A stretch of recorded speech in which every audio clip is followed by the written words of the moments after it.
భిన్నం యొక్క సంకలన మరియు వ్యవకలన ప్రజెంటేషన్కు సుస్వాగతం. మీకు ఈజీగా అర్థమయ్యే దాంతో స్టార్ట్ చేద్దాం. ఇది మీకు సులభంగా ఉంటుందని భావిస్తున్నాను. 1/4 ప్లస్ 1/4 ఎంత అని నేను మిమ్మల్ని అడిగితే ముందుగా 1/4 ప్లస్ 1/4 అర్థమేంటో ఆలోచిద్దాం. ఒక వృత్తాన్ని తీసుకుంటే అంటే ఇడ్లీ ఆకారంలో అనుకుందాం. వృత్తాన్ని 4 సమాన భాగాలుగా చేద్దాం. ఈ భాగాల మొత్తం 4. ఈ భాగము మొదటిది 1/4 అవుతుంది. దీనికి ఒక డిఫరెంట్ కలర్ వేస్తాను, గుర్తించడానికి ఈజీ అవుతుంది. ఇది 1/4 అవుతుంది. ఈ 1/4ను ఇది అని అనుకుందాము. మనము ఈ 1/4ను ఇంకొక 1/4ను కూడబోతున్నాము. దీన్ని పింక్ కలర్లోనికి మారుస్తాను. 1/4 ఇది పింక్ 1/4 ఈ వృత్తంలోని 1/4 అవుతుంది. ఇప్పుడు 2 1/4లను తినాలి, లేదా మొత్తం 1/4ను తర్వాత మరొక 1/4ను తినాలి. నేను ఎంత తిన్నాను మీరు ఈ పిక్చర్ నుండి చూడవచ్చును. నేను ఇప్పుడు 4లో 2 ముక్కలను తిన్నాను. కాబట్టి నేను మొదట వృత్తంలోని 1/4 ముక్కను లేదా రెండో వృత్తంలోని 1/4 వంతు భాగం తరువాత నేను మరొక భాగాన్ని తిన్నాను. కాబట్టి నేను వృత్తంలోని 2 1/4 భాగాలను తిన్నాను. సర్వసమానత్వ భిన్నాల గురించి మనకు తెలుసు. దాని ప్రకారం ఇది నేను వృత్తంలోనికి తిన్న అర్ధభాగానికి సమానం అని తెలుస్తుంది. ఒకవేళ ఏదైనా 4 భాగాల్లో 2 భాగాలు నేను తింటే నేను అర్ధభాగం తిన్నానని అర్థం. దీనినే గణిత పద్ధతిలో చేస్తే ఇక్కడ ఏం జరుగుతుంది? హారములు లేదా క్రింది సంఖ్యలు భిన్నాలలోని క్రింది సంఖ్యలు మారకుండా అలాగే ఉన్నాయి, ఎందుకంటే అవి మొత్తం ఉన్న భాగాలు. నేను లవములను కూడినప్పుడు ఏమి తెలియజేస్తుంది? నేను మొదట 4లో ఒక భాగాన్ని ఆ తరువాత 4లో ఇంకొక భాగాన్ని తిన్నాను. కాబట్టి నేను 4లో 2 భాగాలని తిన్నాను. ఇది 1/2 అవుతుంది. నేను ఇక్కడ ఇంకొక ఉదాహరణ చేస్తాను. 2/5 ప్లస్ 1/5 ఎంత అవుతుంది? పైన చేసిన విధంగా దీన్ని కూడా చేద్దాం. మొదటగా హారాలు 2 భిన్నాలలో సమానంగా ఉన్నాయి లేదా అని చెక్ చేయాలి. హారములు వేరుగా ఉంటే ఎలా వాటిని కూడాలో తర్వాత చూద్దాం. 2 హారములు సమానమైతే ఆన్సర్గా వచ్చిన హారం కూడా సేమ్ ఉంటుంది. మనం కేవలం లవములను మాత్రమే కూడవలెను. కాబట్టి 2/5 ప్లస్ 1/5 ఈక్వల్ టు 2 ప్లస్ 1/5. ఇది 3/5కు సమానము. అయితే పద్ధతి వ్యవకలనంలో కూడా వర్తిస్తుంది. అంటే 3/7 మైనస్ 2/7 ఉందనుకోండి, అది 3 మైనస్ 2 అంటే 1/7 అవుతుంది. నేను ఇక్కడ కేవలం 3 నుండి 2ని తీసేస్తున్నాను కాబట్టి 1 వచ్చింది మరియు హారమును అలాగే ఉంచేశాను. ఇది ఏం తెలియజేస్తోంది? నా దగ్గర మొత్తం 7లో 3 ఉన్నాయి. అలాగే వాటి నుండి అంటే 7లో 2 ఇచ్చేయాలి. నా దగ్గర ఇంకా ఎన్ని మిగులుతాయి? మొత్తం 7లో 1 ఉంటుంది. కాబట్టి హారములు సమానంగా ఉండటం వల్ల ఇది మీకు చాలా స్ట్రైట్ ఫార్వర్డ్గా అనిపించింది అనుకుంటాను. హారం అనేది భిన్నంలోని క్రింది సంఖ్య అని గుర్తుంచుకోండి. పైన ఉన్న సంఖ్య లవము. వేరువేరు హారములు ఉన్నప్పుడు ఏమవుతుంది? ఇది మీరు కష్టమని అనుకోకండి. నా దగ్గర 1/4 ప్లస్ 1/2 ఉందనుకుందాము. తిరిగి ఒరిజినల్ వృత్తంకు వెళ్దాం. పైన వృత్తం వృత్తాన్ని గీస్తాను, ఒక వృత్తాన్ని గీస్తాను. కాబట్టి ఇది మొదట 1/4. దీనిలో కలర్ నింపుతాను.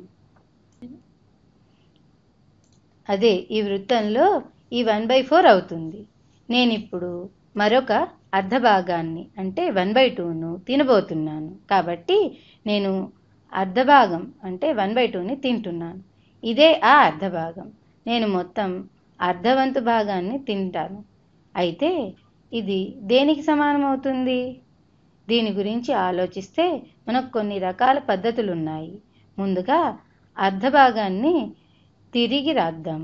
వృత్తంలోని అర్ధ భాగం వాస్తవానికి దాన్ని 2/4కు సమానం. దీనిలో 2 1/4 ఉన్నాయి.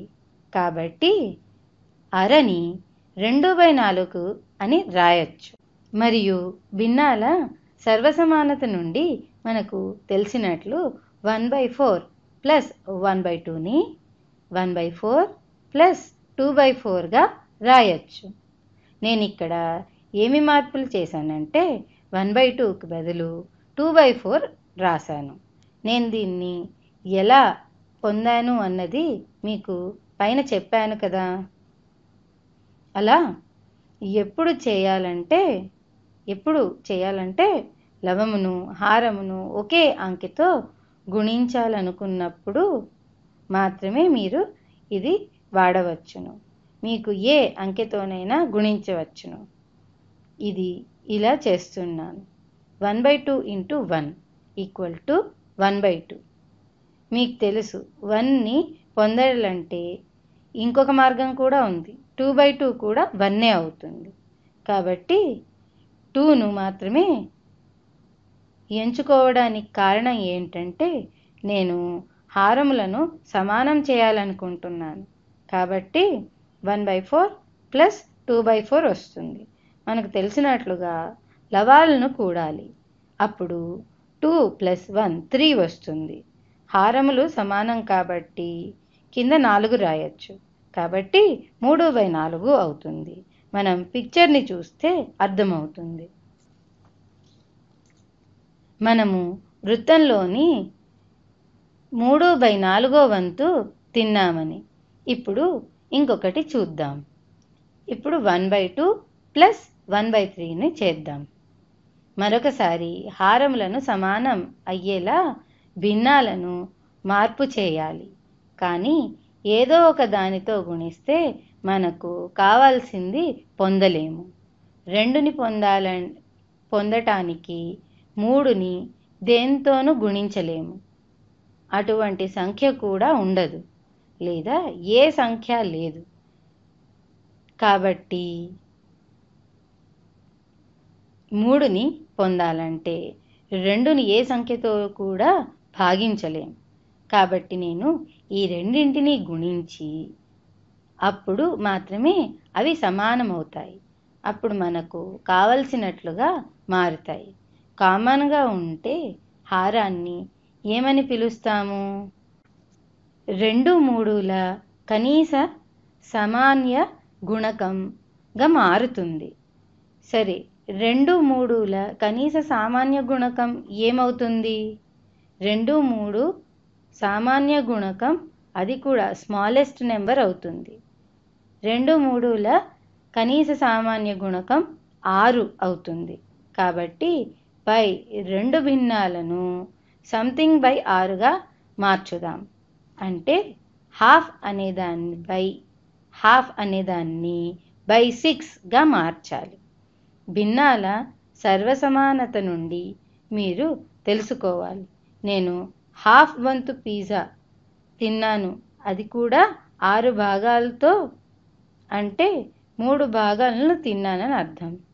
దీన్ని బట్టి తెలిసిందేమిటంటే రెండింటిలో ఒకటి అర్ధ భాగం అవుతుంది. ఇక్కడ 6ంటిలో 1 ఉంది. అదేవిధంగా నేను 6 భాగాల్లో 1/3 వంతు తినాలంటే ఇది 2/6కు సమానమవుతుంది. కాబట్టి 1/2 ప్లస్ 1/3 అనేదాన్ని 3/6 ప్లస్ 2/6 కింద రాయొచ్చు. గమనించినట్లయితే నేను ఏది అనవసరంగా చేయలేదు.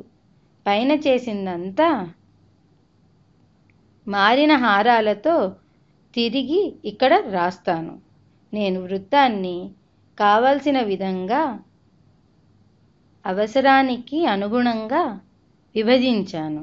ఒకవేళ అది అంతా ఉపయోగపడినట్లయితే మనం ఇప్పుడు ఈ పాయింట్ వద్ద ఉన్నాం. ప్రాబ్లం చాలా ఈజీ అవుతుంది. మనం కేవలం లవాలను కూడాలి. 3 + 2 5 అవుతుంది. మరియు హారాలు ఒకే విధంగా అంటే సమానంగా ఉండేలా చూడాలి. 3/6 + 2/6 5/6 అవుతుంది. మరియు వ్యవకలనం కూడా ఇదే మాదిరిగా మనం చేయొచ్చు. ఉదాహరణకి 1/2 - 1/3. 1/2ని 3/6గా, 1/3ని 2/6గా వ్రాయచ్చు. కాబట్టి 3/6 - 2/6 అది 1/6 అవుతుంది. మనము ఇంకొక ప్రాబ్లం చూద్దాం. వాటిని మీరు గ్రహిస్తారని భావిస్తున్నాను. ప్రతిసారి గుర్తుంచుకోవాల్సింది ఏమిటంటే ప్రెజెంటేషన్ను గమనిస్తూ ఉండాలి, లేదా ప్రెజెంటేషన్ను కాసేపు ఆపి స్వంతంగా ప్రాబ్లం చేయడానికి ట్రై చేయాలి. ఎందుకంటే కొన్నిసార్లు నేను ఫాస్ట్గా మాట్లాడతాను. కొంచెం కష్టమైంది నేను మీకు ఇస్తున్నాను. 1/10 - 1 ఎంత అవుతుంది? 1 అనేది కనీసం భిన్నంగా కూడా కనిపించడం లేదు, కానీ దీన్ని మీరు భిన్నంగా రాయవచ్చు. అవును, అదే 1/10 మైనస్ హారం 10 వచ్చేలాగా 1ని భిన్నంగా ఎలా మార్చాలి? రైట్, అది 10/10కు సమానం. కాబట్టి 10/10 1 కదా. దాన్ని 1/10 - 10/10 అని రాయొచ్చు. 1 - 10 అవుతుంది. గుర్తుంచుకోవాల్సింది ఏమిటంటే మనం లవాలను మాత్రమే తీసివేయాలి, హారము 10ని అలాగే ఉంచాలి. ఇది -9/10కు సమానమవుతుంది. 1/10 - 1 = -9/10. మనం మరొకటి చేద్దాం. చేయడానికి నాకు టైం ఉందనుకుంటున్నాను. -1/9 - 1/4ని చేద్దాం. కనిష్ట సామాన్య గుణకం 9 మరియు 4లకు 36 అవుతుంది. కాబట్టి కనీస సామాన్య గుణకం 36కు సమానం. -1/9లో హారంలో 36గా మార్చాలంటే ఏమి చేయాలి? 9ని 4తో గుణిస్తే మనకు 36 వస్తుంది. కాబట్టి లవంను 4చే గుణించాలి. మనకు లవం -1 ఉంది కనుక 4చే గుణిస్తే -4 అవుతుంది. అప్పుడు -4/36 అవుతుంది. 4 నుండి 36గా మార్చడానికి భిన్నాన్ని 6చే గుణించాలి, లేదా హారాన్ని 9చే గుణించాలి. అలాగే లవాన్ని కూడా 9చే గుణించాలి. అప్పుడు 1 × 9 = 9 అవుతుంది. ఇది -4 - 9/36కు సమానమవుతుంది. ఇది -4 - 9 -13 కావున -13/36 అవుతుంది. నాకు టైం ఉందనుకుంటున్నా. నేను ఇంకొక రకంగా కూడా చూపిస్తాను. కానీ ఇప్పుడు వరకు నేర్చుకున్న దాంతో మీరు సంకలనం, వ్యవకలనం చేస్తారనుకుంటున్నాను.